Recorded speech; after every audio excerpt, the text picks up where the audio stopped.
We'll go into a deep dive on budgeting and some of the features we have in the budgeting area. Let's open up a project. I have a small demo project in here where I have not added much data. It is just a shell project and we should do some budgeting. In the budgeting area, we have a lot of different features that can be used in different ways. Most will start with a budget matrix. The budget matrix allows you to budget for different kinds of resources, items, expenses on different tasks at different points in time. So basically, we have 3 dimensions to work with: who does the work, when it is going to be done, and what is the work to be done. I can go in here and say I would like to budget for a resource group, select that resource group, in my case consultants. I have my list of tasks down here and I have a timeline. The timeline can be day, week, month, etc. and that can be changed here to the desired level of detail.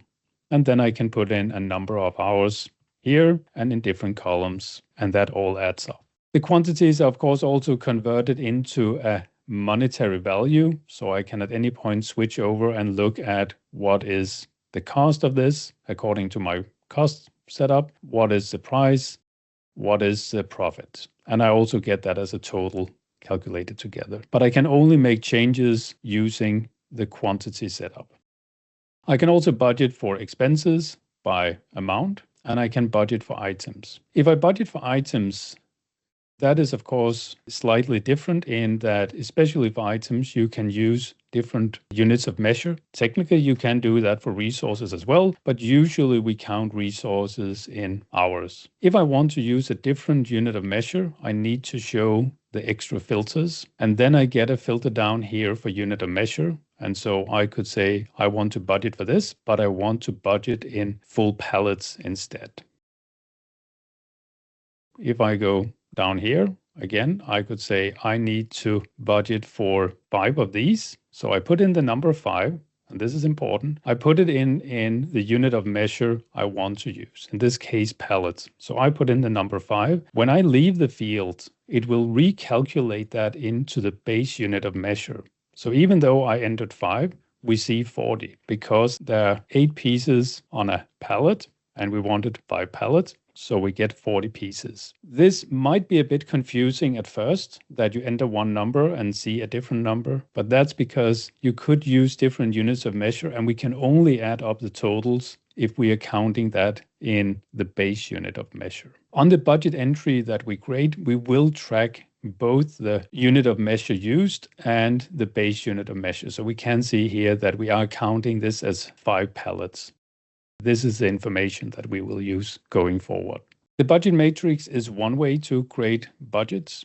We also have some other options. There is a budget matrix with capacity that is especially interesting for resource budgeting, where we can see that not only do we get the budget lines, but we also get the capacity shown down here. For the capacity, by default, it will always show the full capacity.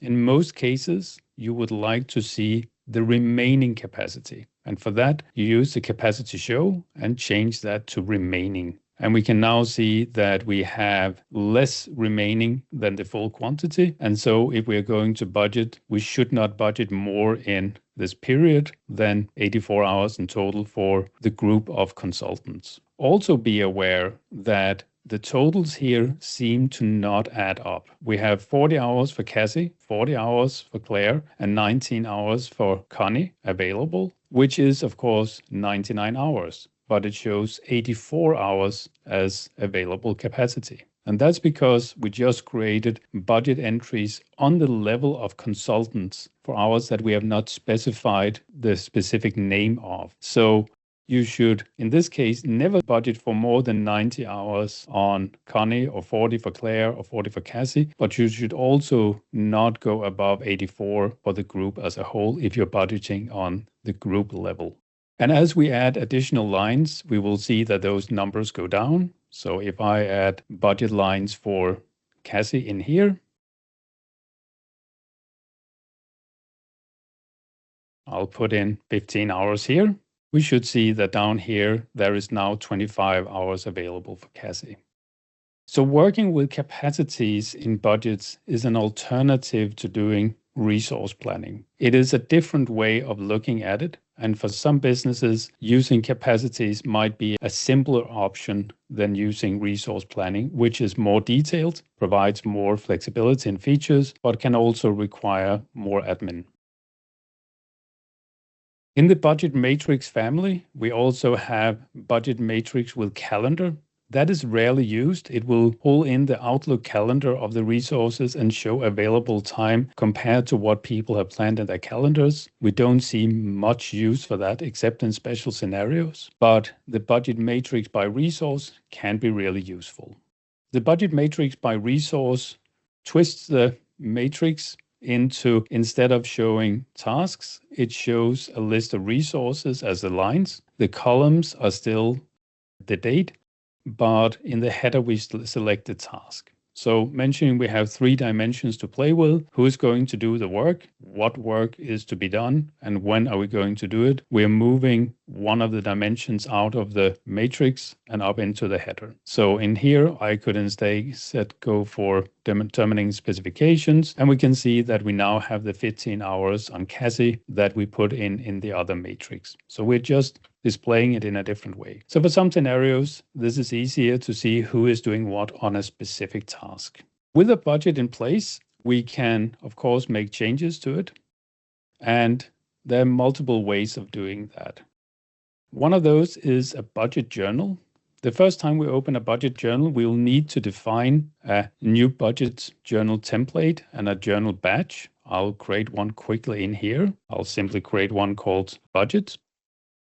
And I'll also create a batch, and I'll create a batch for me. So I will call this HSO because these are my initials. And then we can go in and edit the journal. The budget journal allows you to make changes to budgets in a more journal-like experience. I can either make manual entries in here to put into the budget. I could also change an existing budget this way and say, I would like to pull in the entries from my demo projects. And then I get a number of lines in here. And for some scenarios, it's easier to work with the lines than the matrix. You can change the descriptions. You can, of course, add new lines. And one of the things you can do in here that you cannot do in the matrix is that you can change the cost and the price directly. Using the matrix, you can only change the quantities except for expenses, which you can enter as amounts. So this provides some advantages. You could also take the lines from here, copy them, put them into an Excel sheet, make your changes, paste those lines back again if you're more familiar with working in Excel. Or you could use the Edit in Excel feature. So there are multiple ways, and the project journal gives some flexibility in that area. Looking at budget entries, we can also copy budget entries from another project. When we do that, we select Copy Budgets. You could also actually copy the usage of another project and make that budget in the new one. That is useful if you're rolling over projects year by year. We had a project for 2024. We want to have a project for doing work in 2025, and we expect to do about the same amount of work in 2025 as we did in 2024 on another project. So you can copy entries. This does not make any change to the original project that you're copying from. It is a straight copy. Interestingly, you can force the creation of task codes. So if there are budget entries on the existing project that does not exist in the new one, it will create those tasks on the new project if you select this one. Otherwise, it will simply skip them. And you can also decide if you want to keep the prices from the original project or you want the prices to be recalculated. If you have situations where budgets are created on the wrong project, you can use the transfer budget entries function. That will move budget entries from one project to another. So here it's not a copy, it's a move instead. It's called transfer budget entries. There is a possibility to split resource group budgets.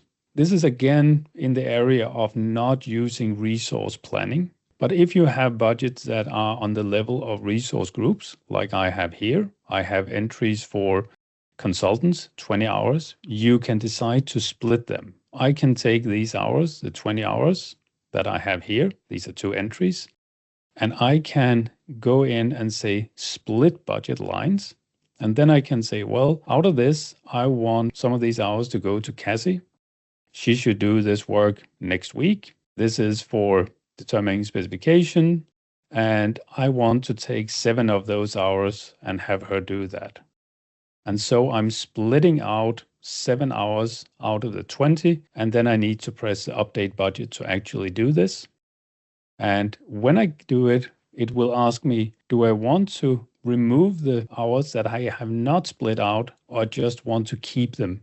The default option is to keep the existing hours unsplit on the resource group. But if you're moving almost everything out and you just have a few hours that say, well, they're going away, then you can blank them out. And so we will see that we now have 13 hours to split, and we can do that at a later point. Of course, the totals doesn't change, but we've specified in more detail who will do the work. An alternative for that, for simpler scenarios, is the option to swap resource. The swap resource will allow you to take time that is specified to a resource group or a named resource and simply put it on another resource. So I could say all the time on consultants should go to Claire.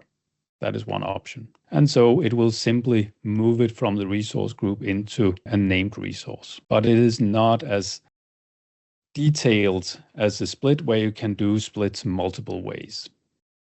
There are also options to move existing budget entries to a new date. I could move my budget ahead, let's say 1 month, or it could be moved ahead 5 weeks. I could also move all my budget entries to a specific date, so I can group them together. If they are spread out over a period of time, I can say I want everything to be moved to the 1st of June, for instance. And when I do this, I will get a report of what actual changes were made, where I can see what the new dates are on the entries. If I made price changes to my price lists, that will not immediately affect my budget. The prices on the budget entries are static.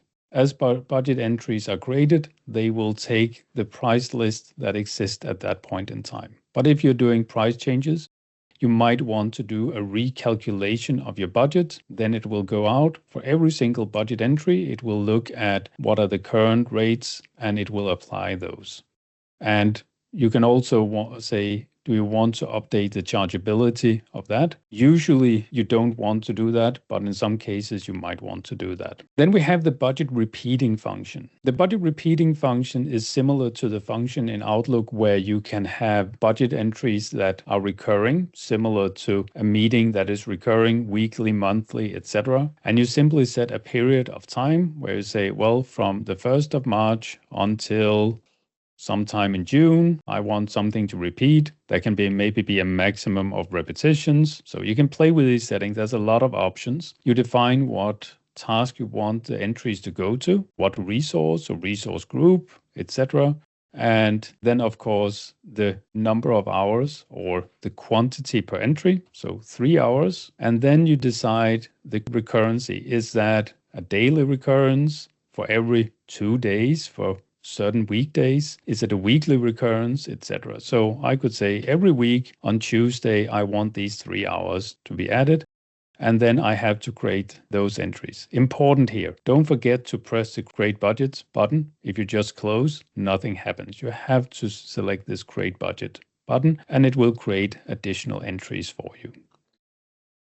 Lastly, we have something that is for ongoing projects. It is a rolling budget feature. And the rolling budget feature allows you to take entries from an existing budget and put them into a new budget version. I can say I want to put everything into an estimate at completion budget version. Maybe I want to make this the active budget version. That is an option. And you almost always want to copy the usage to budget. And you do that until a certain date. If I had usage on this project in the past, let's say we worked on this in February, I can set a cutoff date on the last of February, meaning all the time that I've spent up until the last of February will be treated as budget entries, and everything I have as budget entries from the 1st of March going forward will become budget entries. So I'm truing up the budget, saying everything we did in the past, that is now the budget for the past, meaning we make it the same. And usually I would copy all the different kinds of usage, and that creates a new budget version for me. And we can see this is now the active budget version. These are some of the features in budgets. There is more to look at, but this is what we have time for today.